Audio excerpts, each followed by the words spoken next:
Magandang umaga, Pilipinas. Ito po ang pagsisiyasat PDAF skandalo, ang special coverage ng telebisyon ng bayan sa Senate Blue Ribbon hearings patungkol sa umano'y anomalya sa Priority Development Assistance Fund. Ako po si Cathy San Gabriel. At ako naman po si Attorney JJ Jimeno Atienza. Magkasama po tayo ngayon hanggang sa huli ng pagsisiyasat ngayong araw na ito. At very interesting ang ating mga guests today or ang mga witnesses na mag-a-appear ngayon, Cathy. Oo, mamaya makakasama natin para tulungan tayo at i-assess kung ano ba yung mga mangyayari at ano yung i-expect natin ngayong araw, si Attorney Desierto. Pero bago po yan, panoorin po natin ang naganap noong huling hearing.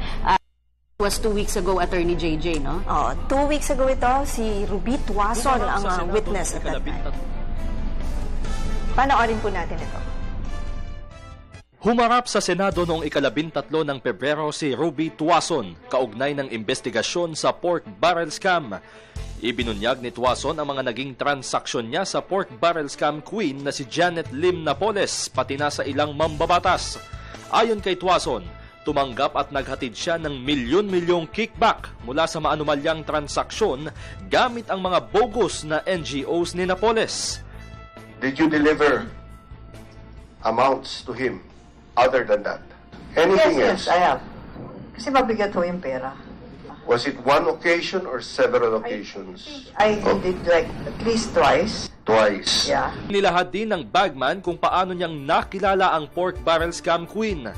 Taong 2004, ipinakilalaan niya ng kanyang asawa si Napoles na interesadong bumili ng bahay sa Bel Air, Makati. Noong taon din yun, nagsimula ang transaksyon nila kay Senator Jinggoy Estrada. 37.5 billion pesos ang pondo para sa unang proyekto habang 5.7 million pesos ang kickback. May pagkakataon pa niya na inihahatid ni Tuason ang kickback sa staff ng mga senador. Kabilang narito si Attorney Gigi Reyes na tauhan ni Senator Juan Ponce Enrile. She actually kept on telling me, pakilala mo ko. Para kay Senador Miriam Santiago, bullseye ang naging pahayag ni Tuason. Malinaw aniya na may pahintulot ni Enrile ang pakikipagtransaksyon ni Reyes. All the whistleblowers would not give eyewitness testimony who were just there for key first. So here we have a person who personally dealt with some of the accused here, particularly the senators involved. Nakaladkad din sa eskandalo ang aktor na si Matt Ranillo III na nagsilbi umanong middleman ni Napoles sa Kongreso. Samantala, ayon kay Senate Blue Ribbon Committee Chair TG Gingona, isang buzzer beater at 3-point shot ang naging pahayag ni Tuason. Matibay aniya ang salaysay ni Tuason para madiin ang mga mambabatas na dawit sa PDAF scam. Handa namang ibalik ni Tuason ang 40 million pesos na natanggap niya mula sa maanumalyang transaksyon. Para sa telebisyon ng bayan, Haji. At yan nga po ang mga naging pangyayari noong huling hearing, ang pagharap ng isa sa mga whistleblowers na Ruby Tuason.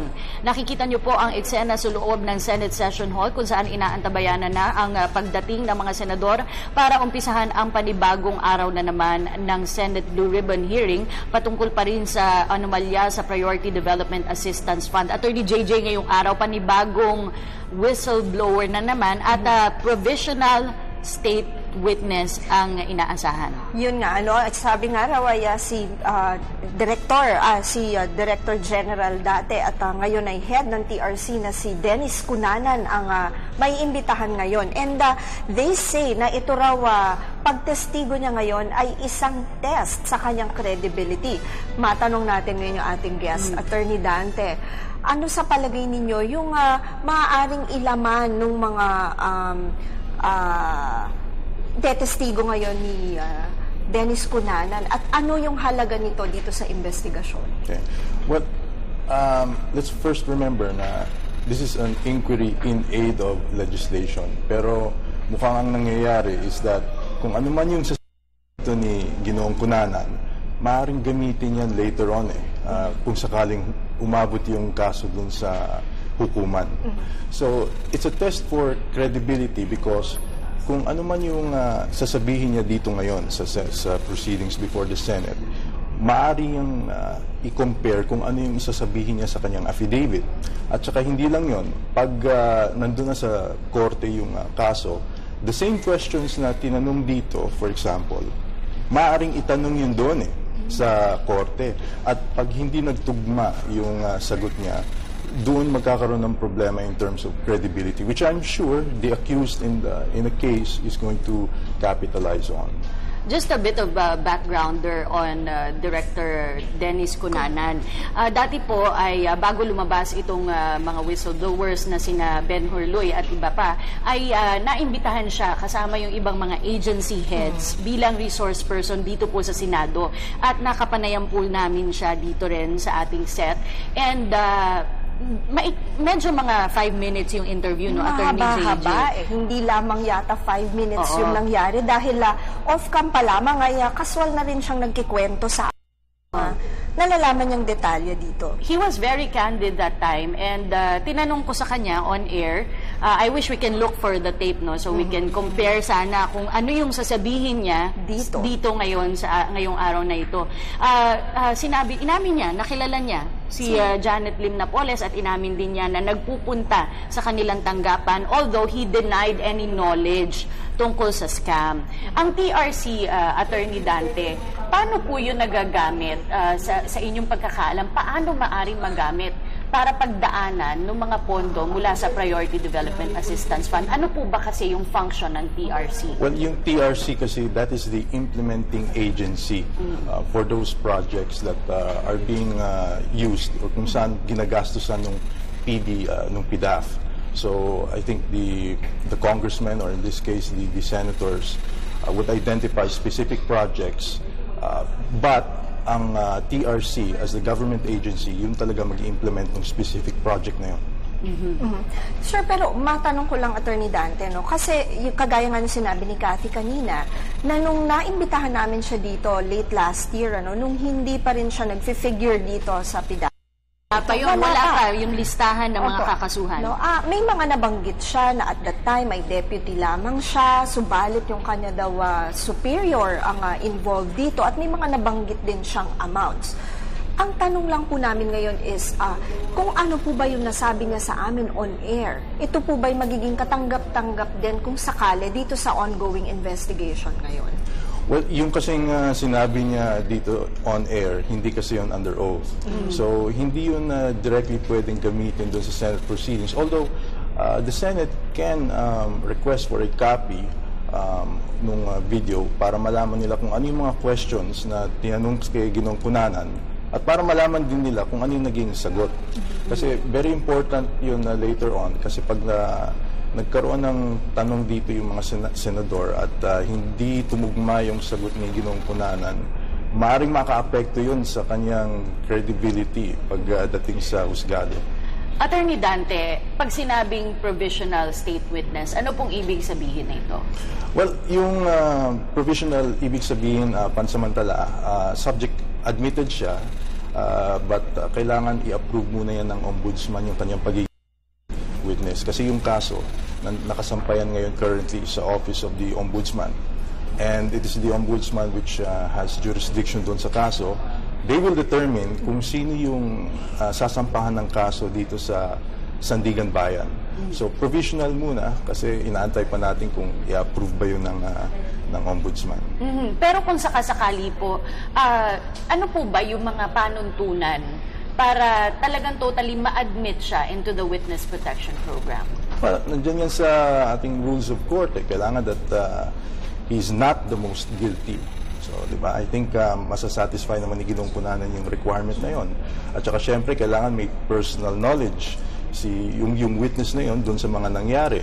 At saka yung kanyang sasabihin, kinakailangan talaga yon para mapatunayan yung kaso na isasampa dun sa hukuman. So, at the outset, mukhang qualified naman si Ginoong Cunanan. At of course, requirement yung pag-execute ng affidavit. And nagsabit naman siya ng kanyang affidavit.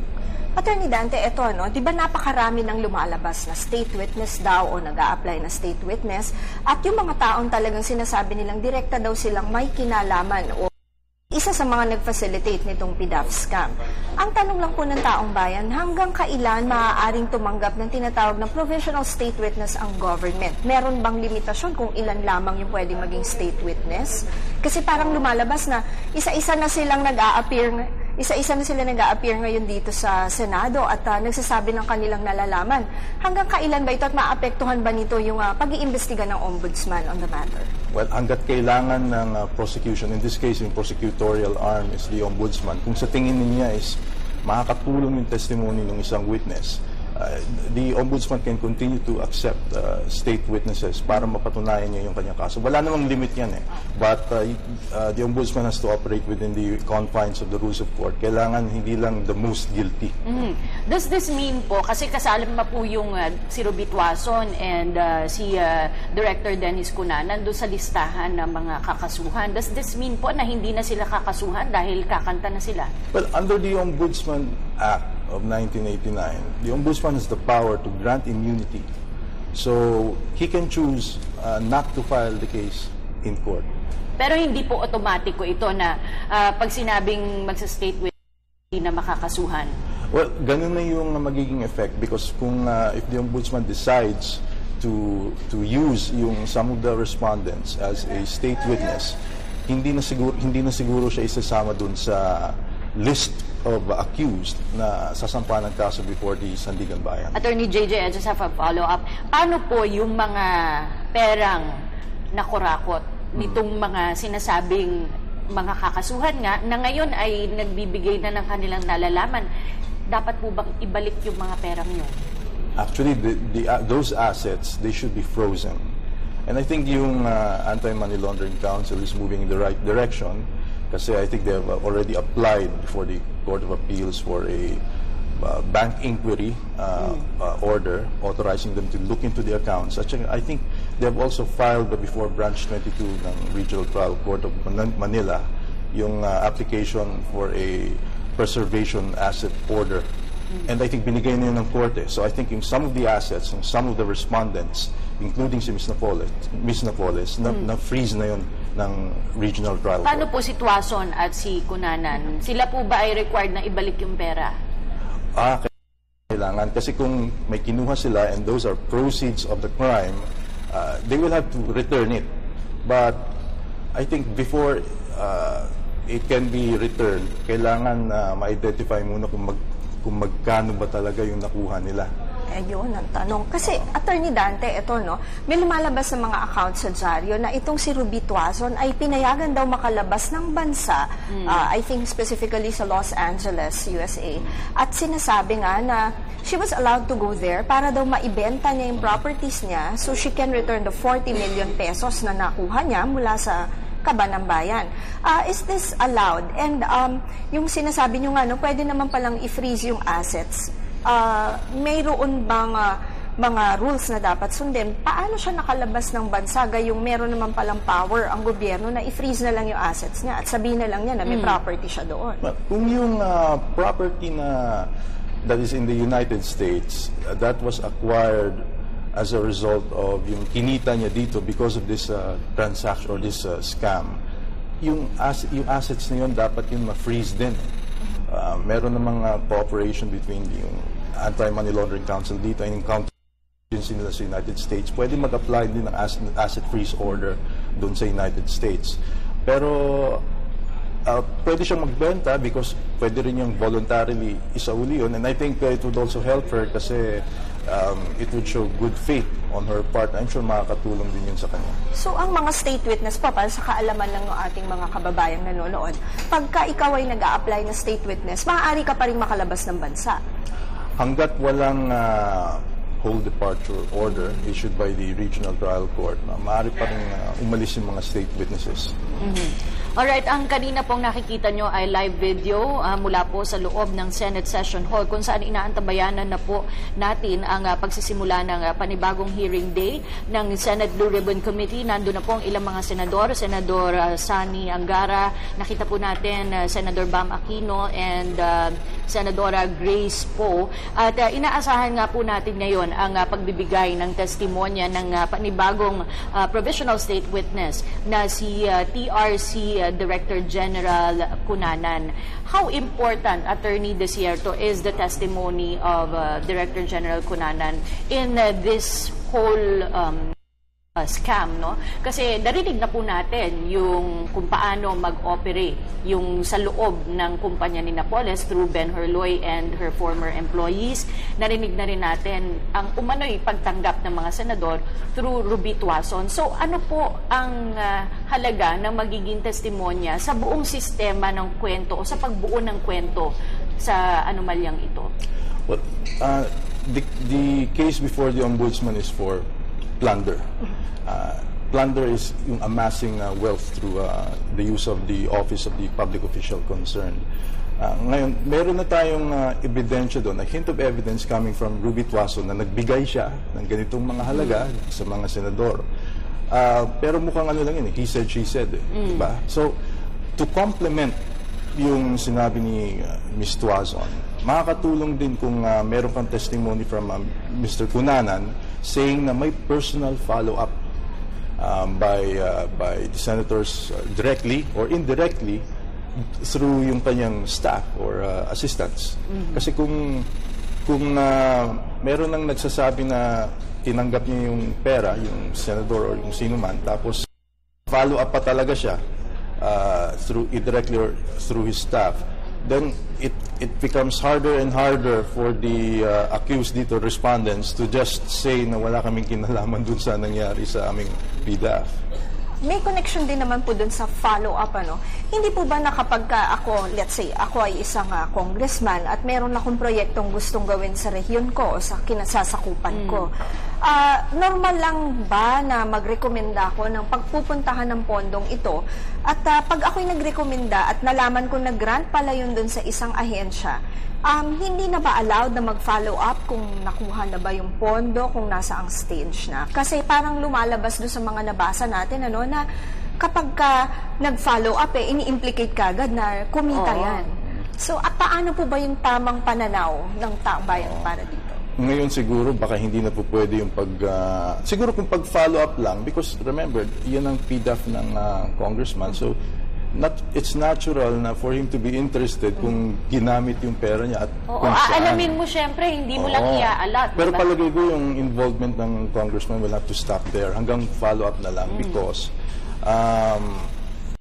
ang bagong desisyon ng Supreme Court, di ba, na effectively ang sinasabi doon, dapat yung legislator tsaka yung executive, hiwalay talaga yun eh. So, pag napasa na yung batas specifying kung saan gagastusin yung pera, it's up to the executive department to determine or to implement the law and to spend the money.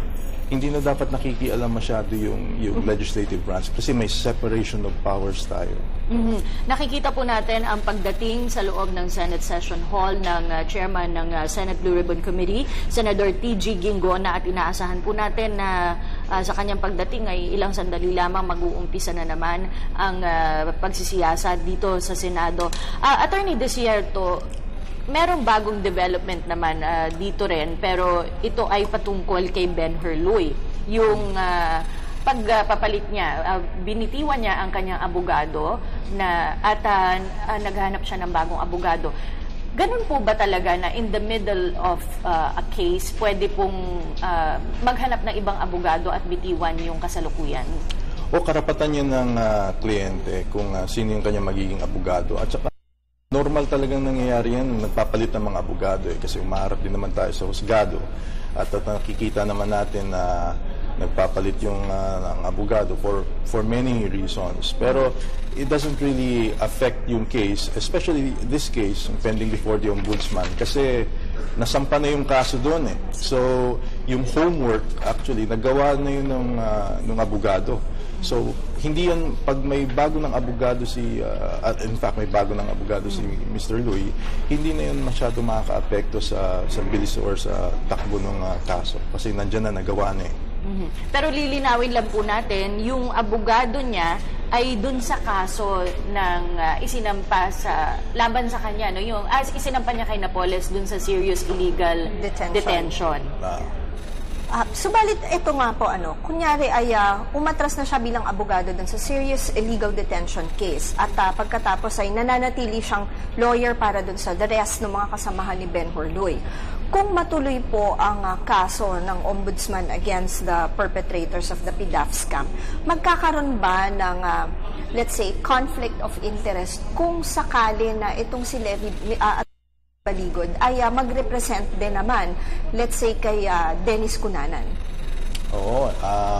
Oo, actually, siya ang abogado ni Dennis Cunanan. Yes, kasi kung matatandaan natin, hindi ba, nung hindi pa na-implicate si Dennis Cunanan, ay talagang itinuturo din ng mga kliyente ni Attorney Levi Baligod dito si Dennis Cunanan at ngayon nga ay siya na ang abogado nito tapos iba na ang abogado ni Ben Horluy.